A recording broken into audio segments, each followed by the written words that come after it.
Just waiting another minute or two for Jay.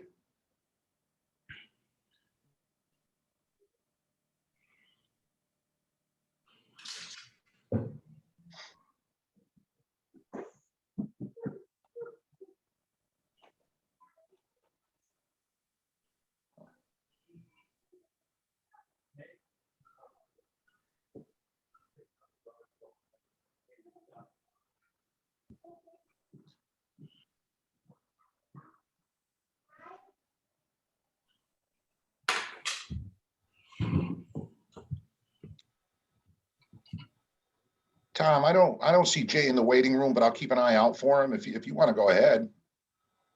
You're muted, Tom.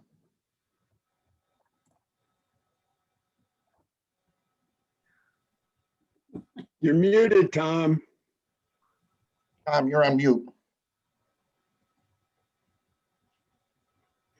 Still on mute. Yeah, you're still muted. Am I muted now? Now we got it. Better. All right. Thank you to the selectmen for agreeing to see us and to hear us about the delay of demolition that has been in the works for quite a while.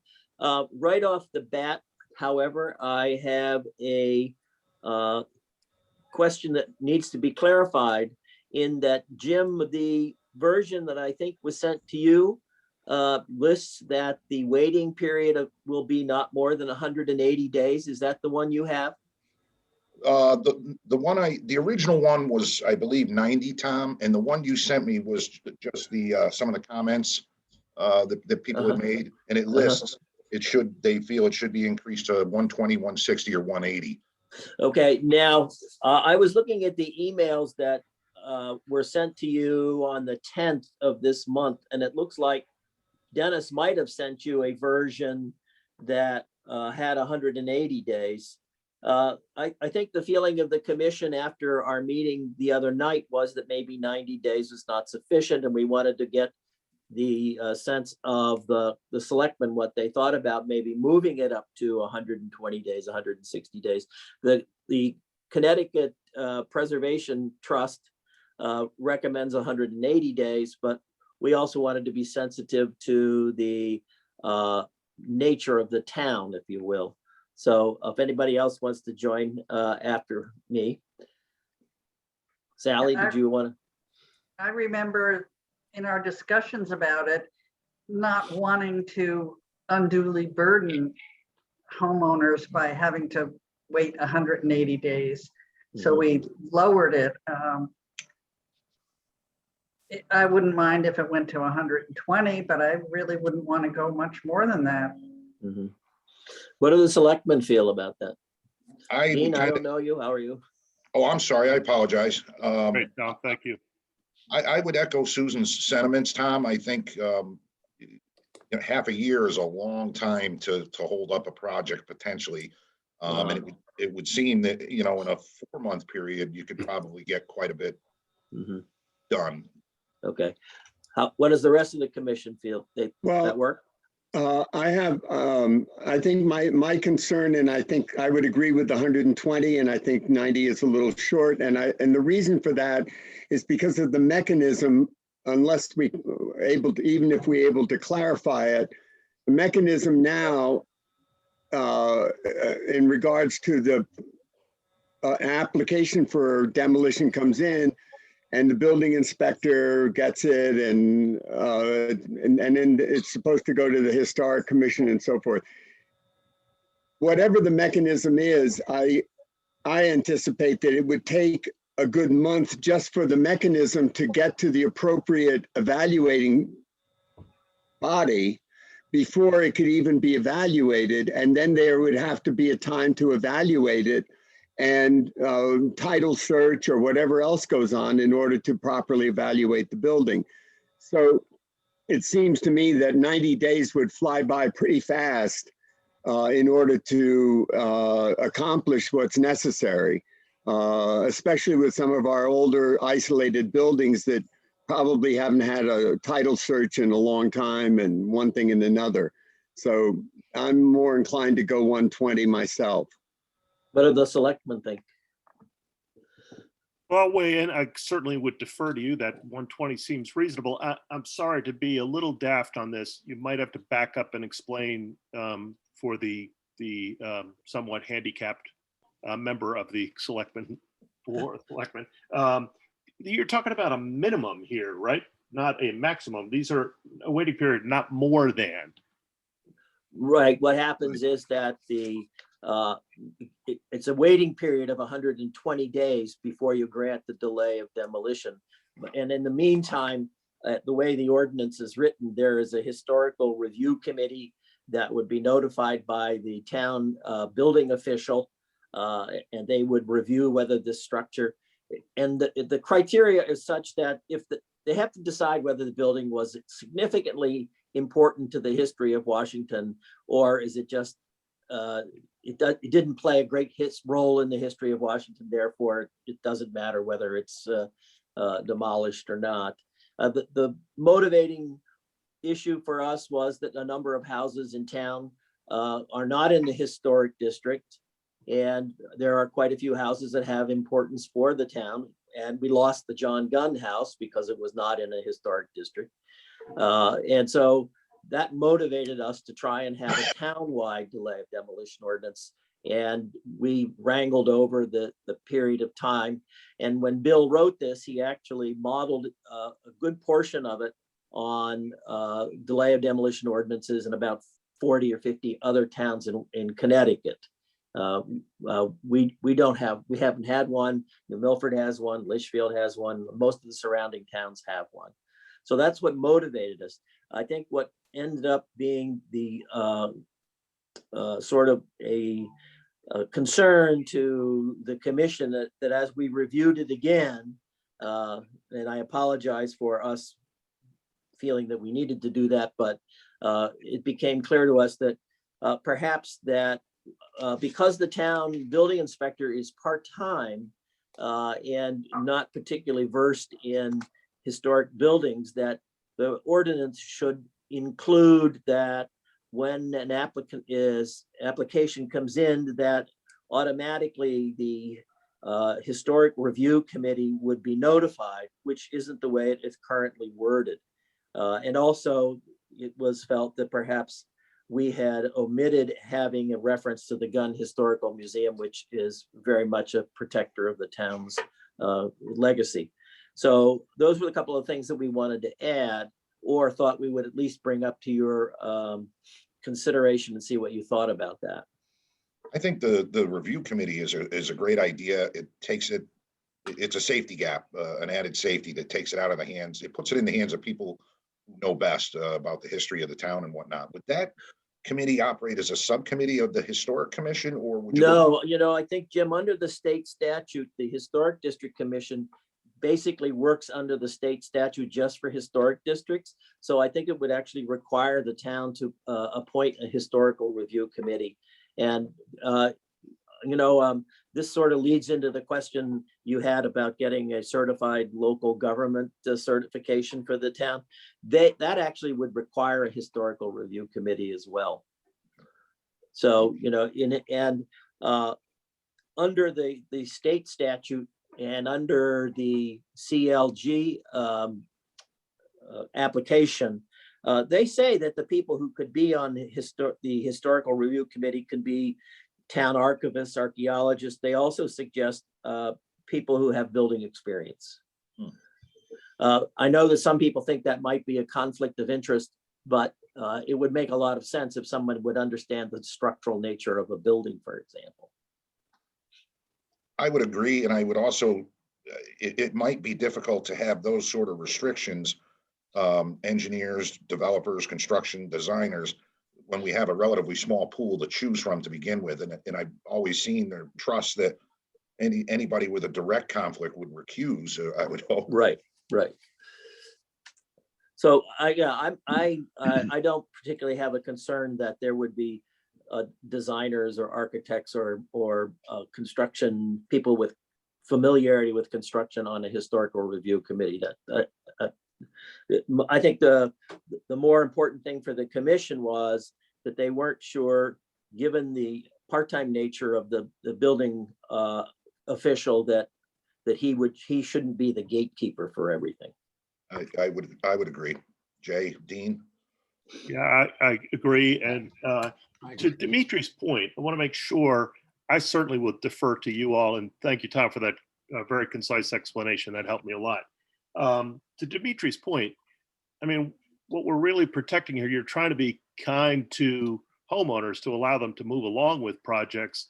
But to me, more importantly, is not demolishing buildings that should never be demolished. So to Dimitri's point, 120 days might be fairly short in the process. I'm sure you've thought this through.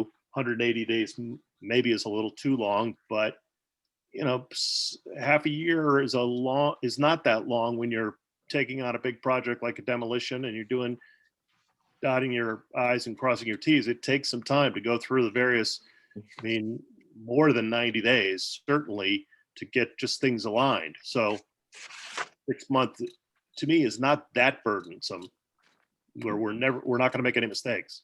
Yeah, I think there are a couple of background issues here that I think may be useful. And that is that the Historic Commission in general has had a number of circumstances in which a building that actually was in the historic district was reviewed by the building inspector for some project, and the building inspector wasn't clued into the fact, I don't know how else to put it, to tell the applicant, no, wait a minute, this doesn't sit on my desk yet. It has to go to the Historic Commission. Now, I think we've made some strides in making sure that buildings within the historic district are flagged so that when the building inspector is brought an application or given an application, the flagging on that structure says that it's in the historic district. So that was sort of a way of trying to solve a problem that had occurred in the past and hopefully remedies that problem in the future. But the same problem exists when it comes to a significant building of some sort. And the Historic Commission would have a catalog that's already been established by a previous historian to give it at least a starting point in being able to evaluate a building. But there are certainly other buildings in the town that fall within the 75-year threshold. And a lot of those buildings would not have any kind of notification of for a new owner to know anything about their building, let alone the building inspector, who would then be given a permit, be asked for a permit, and he would have or she would have no clue as to any provenance of the building being valued for any reason other than what it is. And so, again, it goes back to having the Historic Commission, the point of the spear, so to speak, and being able to establish that certain buildings that exist in the community have a certain value. So I think the Historic Commission could not only rely on the existing inventory, but be able to look at some of the buildings in town and flag them as significant buildings, not in the historic district, certainly not under any purview at the moment. But as we well know, all you got to do is drive around town and you can see the better part of a dozen buildings that were built 75 years or more ago, and they certainly have gone through some significant changes, and nobody had any review of what was done to them. Well, that certainly is covered under Section 8 of this ordinance, where it talks about the sort of a job description of the Historical Review Committee, which says in Part A, to prepare and update the historic resource inventory listing structures in the town of Washington with historic significance. So I think, that it just makes the Historic Review Committee that much more important beyond the role of the Washington Historic District. Exactly.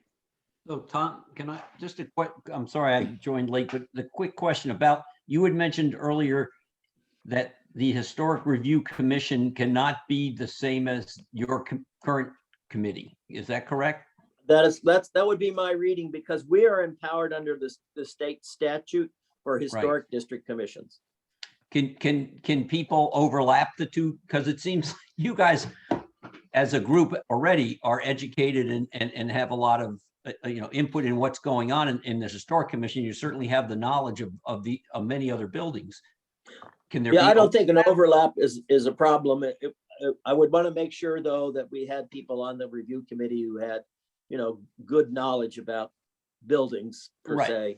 But doing the work you're talking about here in A and developing this listing, it seems like you folks have a lot of that already. Maybe there's some We more do. work We to ha- be done, We do. but We it- have, it- Paul don't- Graney did an inventory of much of the historic towns of houses of Washington. He did not do houses, though, that were probably built mostly in the 20th century. Maybe he did some Rossiter houses. Right. But, for example, we're saying 75 years ago, and well, I'm not going to give away my age, but we're talking like 1945 or something like Yeah, that. yeah. Well, what Um, I'm just asking, the reason I'm, as Jim pointed out earlier, I'm always concerned too, it's hard to get people to serve. And if Right. there can be some, I'm not suggesting the whole committee overlap, but there can be some overlap with committee members onto both commissions, or if we. I think we thought that also. Oh, didn't we? good, okay. Right. Yeah, I think also that if you're looking at this commission, I mean, to Tom's point, it's one thing to have a member of the historic commission on here, but it's also important to have people who actually understand the construction and relevance of a building Right. in its provenance. So not only is it an architectural, but an actual materials construction that has relevance. And then lastly, there is something else here, and I don't quite know how to address this, but I'm going to put my foot in it. When people come to this town, they come to the town because it has a certain cachet that they're interested in becoming involved with. And they buy a house of some significance because it looks great, but it was built in 1920, okay? Forget that it might be a Rossiter house, but it's still an obviously beautiful old house. And they decide, well, it's a beautiful old house, but we want something very different. Well, then why did you buy that house?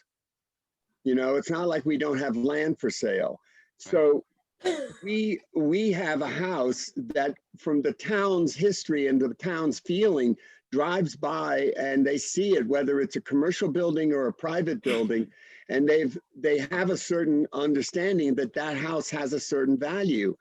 And I mean, that's a sentiment that's hard to place unless you have people on the commission who have some sensibility about that. And I was just thinking about, for example, I mean, we understand Cogswell Tavern is a historic building. I think it has some kind of national recognition for that. Or no, it doesn't. Well, it has a plaque on it. Does that mean nothing? Or That's a we just put DAR. a plaque on the helmet, or You can have a plaque too, Denny. oh, okay. Okay, but my point is that's not in a historic district, okay? Neither is the stone house across the road from it. Neither is most of New Preston, and we went through this with Pavilion Hall to some extent, right? And without a commission that can evaluate those buildings, the very nature of an area like Baldwin Hill or New Preston Center or any number of other areas of town that we're familiar with, if those homes or buildings were drastically altered to suit a new homeowner without any input from the community as to their feelings about its value to them, then the nature of the town would be altered. And all you have to do is drive around Lake Warramog and you're looking at a different lake than we saw 15 or 20 years ago. And that there isn't necessarily an historic relevance to that, but I'll bet dollars to donuts that there are a lot of those homes that got completely redone in the last 10 or 15 years that were certainly built in the 1900s. And certainly built before the Second World War. And luckily, most of them haven't been changed drastically, but some of them have. And we had no Jimmy, I'm option. going to interrupt you for a minute. Yeah, I don't think that's all there's I a had to question. say I think on it everybody anyway. agrees that there should be a historical review committee. I don't think that's an issue. Is that correct, Selectmen? I mean, you're all on board with that idea? I am. Yes, Yeah. I just get concerned, and I do think it makes perfect sense. It's just another group to try to be sure that we can get people on. That's- Right. I agree. you know. But I agree that, people from the commission can overlap, but I'm sure there are some other people in town that we could tap and who might be interested, particularly, I'm thinking maybe some younger people with some knowledge of this kind of thing. So, Great. Can we get your group, yourself and your group to spearhead and do a search and find some folks and see, you're gonna know who's more appropriate than I think anybody as we start to work on that. I guess I'm not really sure that would be the case. I mean, we all use tradesmen of some kind or another. But for example, like Elliot Johnson comes to mind. I mean, here's a guy who's a builder and a construction person. He'd be the kind of guy that I would want to see maybe on a historic review commission, just because he's restored so many older homes in town to begin with.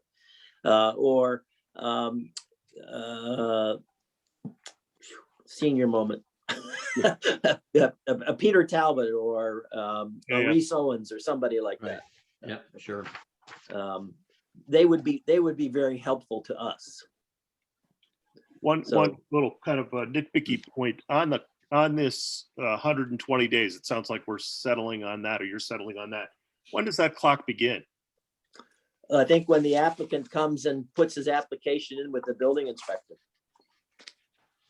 Okay, because I would recommend that we put language in there that addresses just what was talked about, where the building inspector does not issue the permit. If it's 75 years or older, it goes first to the Historic District Commission and then the clock starts. Yeah, the review committee, not the, Or the review, Susan. Right, Yeah. right. right, Um, that's my point in a way, Jim, is I think this thing, before it gets brought to anybody's attention that this is a potential something to be flagged, we could be pretty far into that clock if we do it as soon as it hits the building department's desk. So I think you're right that the clock should start once it's in the purview of the review commission. right. Yeah. Yeah, I and would, I think it's That really makes sense. important. It's really important that however this gets put forward, and of course, we haven't discussed the actual mechanism of getting the ordinance through, but it's really important that the internal mechanism of the building inspector reviewing or looking at an applicant is given some kind of flagging that gives them notice that the building is within this threshold of 75 years.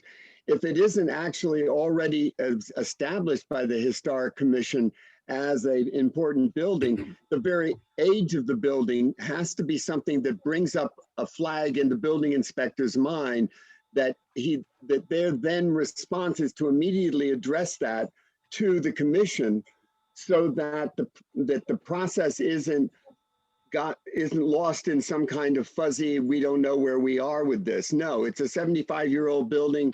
It goes to them. They can say, oh, no, that's fine. Do whatever you want. Or they can say, no, we need to look at the building. It's not on our inventory. We have reason to investigate.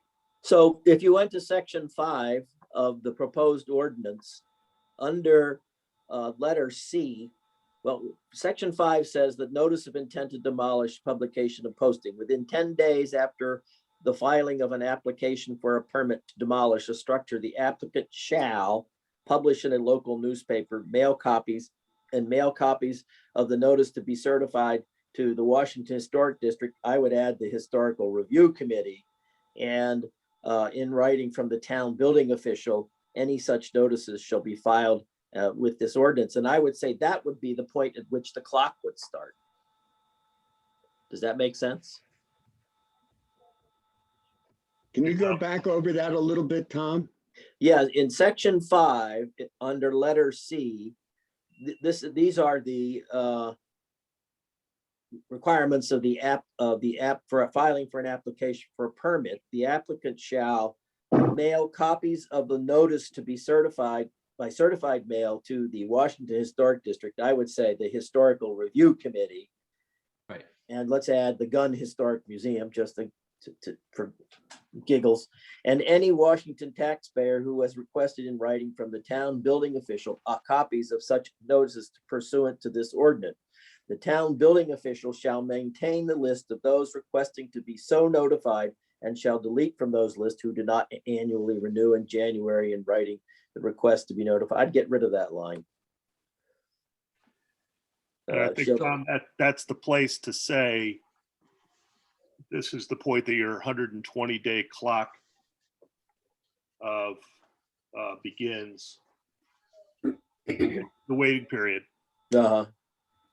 correct? Oh, one question, a couple of things.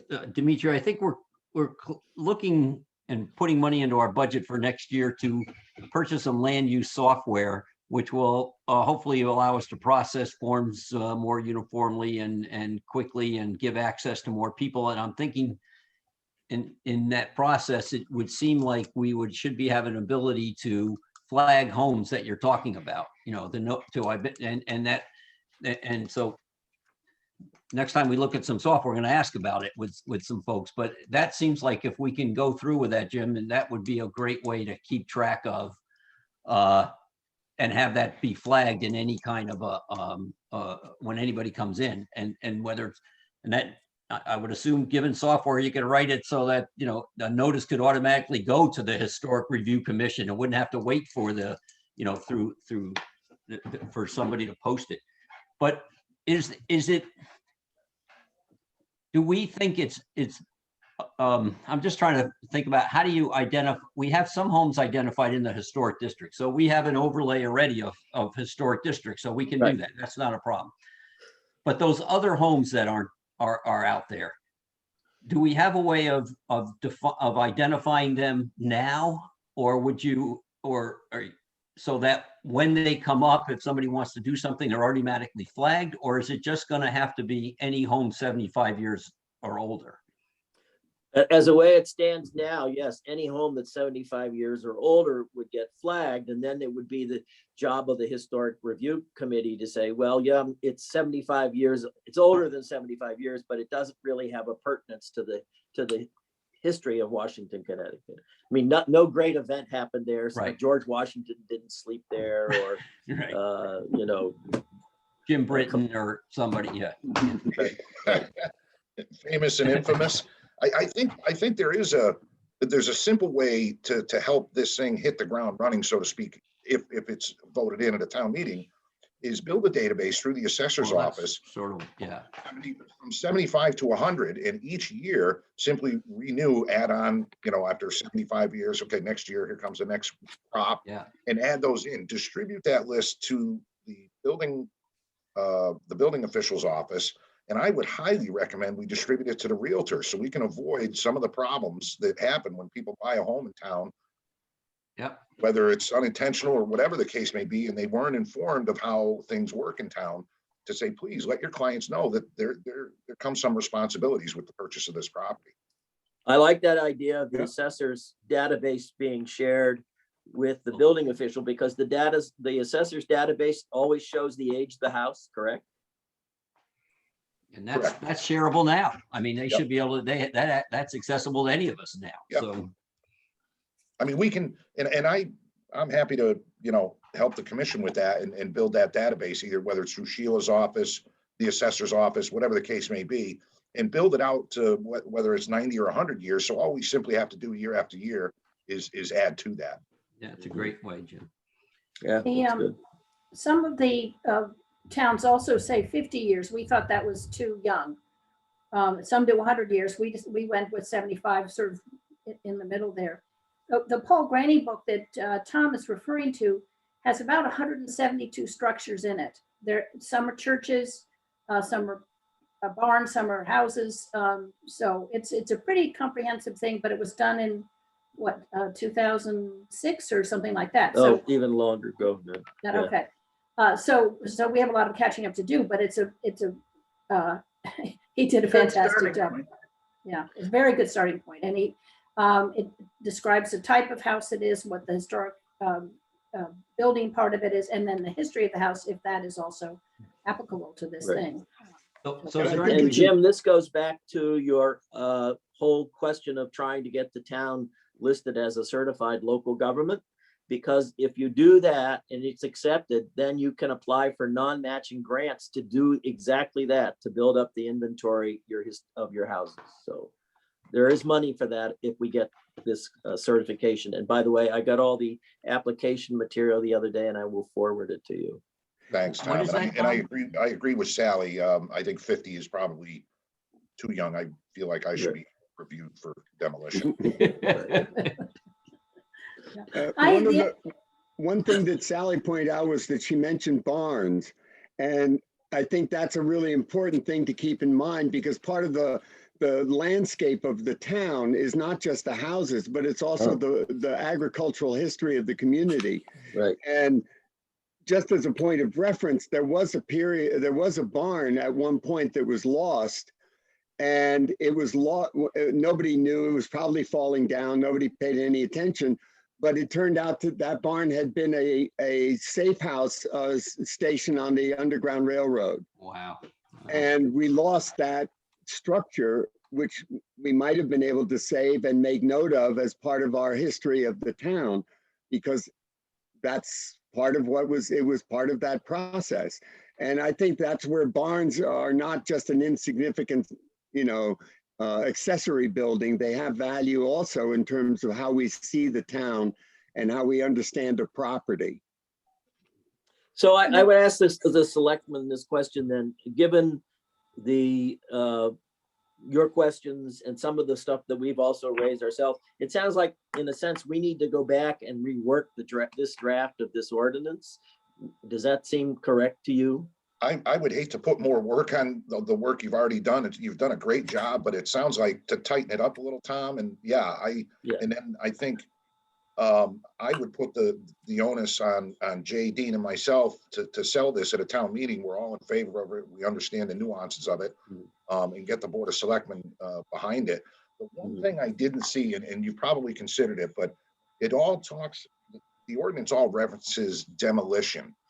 Is there any consideration, and maybe this is getting way too far into the weeds, but is there any consideration of someone doesn't have to demolish a historic building to forever change it? They could be adding to it, or right. I don't know. I'm going to have to make you smaller here. Let me just read this. In addition to complete demolition of a building structure, the following actions shall require demolition permit, under this chapter: removal of a roof for the purpose of raising an overall height, removal of one or more exterior walls or partitions. This also says gutting of the building's interior. I'm not sure we want to get into that. Removal of more than 25% of the structure's overall gross square footage, the lifting and relocating of a building on its existing site or to another site. The delay or withholding of the maintenance on a building and structure in such a way to cause or allow a significant loss of architectural integrity or structural stability. So Sally, where are you getting that? This was sent to me by the curator of the museum. Yeah, and I he agree with Jim. That's going into the weeds here. That's extending the ordinance. But that's What's that? it says it's from the Connecticut's Trust Model Ordinance, so it's not something that he dreamt up. It's in there what they have. Right. That sounds like it addresses what Sally just said or read addresses all that. Would you like that in this? It just seems like it might make sense given the objective of what the ordinance is trying to do. Yeah. Okay, Sally, you will note that then? Yes. From that letter, that the email we received, right? You sent out? Yeah, and this was just copied from the Connecticut Trust book. Okay. So it's not something that he dreamt up, something he No. It's the model. It could be, but I got it. Yeah. It's the model delay of demolition from the Connecticut Trust. Right. I want to bring in a point here while we're discussing details, and that is that Attorney Fairburn made a very real point, and that is that when this thing moves forward, it becomes a political issue. And it has to be something that we are confident is the best thing we can provide for the town as we understand it. Because we're going to have to try to persuade the community, and we all know what can happen when things go funny, that this is a value to the community, not a detriment. Sure. And if the community sees it as a constraint beyond reason, they will then become vicious,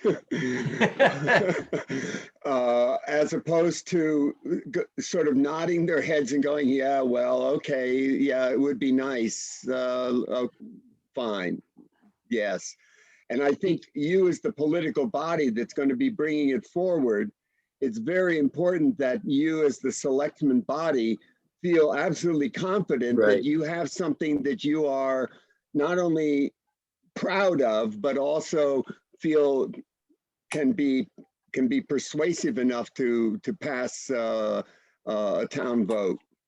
I think, because what Sally read from the model of the model template for the delay of demolition, and adding the part about the renovations, et cetera, will certainly increase the hot buttons in the town. And it would be, that's why we brought it to you. We want to kind of figure out where you feel the politics of the situation lies in that, is this a question of trying to at least get something, but maybe not everything? I think you're right, Tom. Anything we put in or anything we add is going to bring on another layer of scrutiny, and that's fine. I feel comfortable with it. And to be honest, when it was first brought to me, without reading any of the materials, I was skeptical, read through it all. When you look at it in the context of what we try to preserve in town and what we try to protect, plan of conservation development, everything, I think this fits like a glove, and I'm happy to go to bat for it. Would it be helpful to have a list, not that you want to read a long list, but would it be helpful to know what houses have been lost? Because I think we somewhat have a list, or the museum does, of beside the John Gunn house, which is obviously one of the most important. Sally, I think that that'd would be be great. huge. Yeah. That's a huge selling point. Even if we could get 4 or 5, that would be fantastic. So I have a question for the commissioners then, when we go back to wordsmithing this then. So we will include the piece about the raising the roof and whatever it is that Sally added. Is that correct? Okay. Everybody agrees with that? Yeah, I mean, we have to review, we have to chew it over and make sure that we're comfortable with it, and that we're passing on a document to the selectmen that they feel confident of. And I mean, as I understand it right now, if you leave 3 walls standing in a building, you can do anything. I mean, I think that's the current definition. And there have been a number of situations where, we saw a house with 3 walls and they gutted everything inside the house. And then they took down one of the walls and rebuilt another wall Anyway. and continued going. Okay. So that can be a drastic alteration of a building. Now, in some cases, the couple that I'm thinking of, the final result was not so noticeable. I mean, there's one on the green that they did that with, and so it still looks like the same house. There's one on River Road that doesn't look quite like the same house anymore, but it's not a terrible result. So, but I think that's part of what our concern is that if we don't think about how somebody would work around it in order to avoid us, then we're sort of in this devil's advocate position of not knowing which is the best thing to do, to create a stricture or to give some margin of discretion to avoid being completely denied across the board. And When that's they a did really the Mayflower, they left 1 wall. Yeah. Okay. I know. Do you know which one? Yes, I do. The one that faces 47. Well done.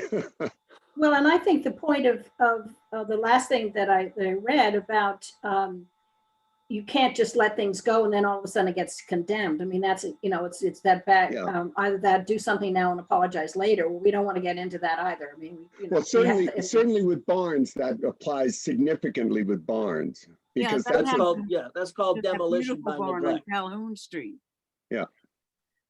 They, Connecticut Trust several years ago did a whole barn survey of the state of Connecticut.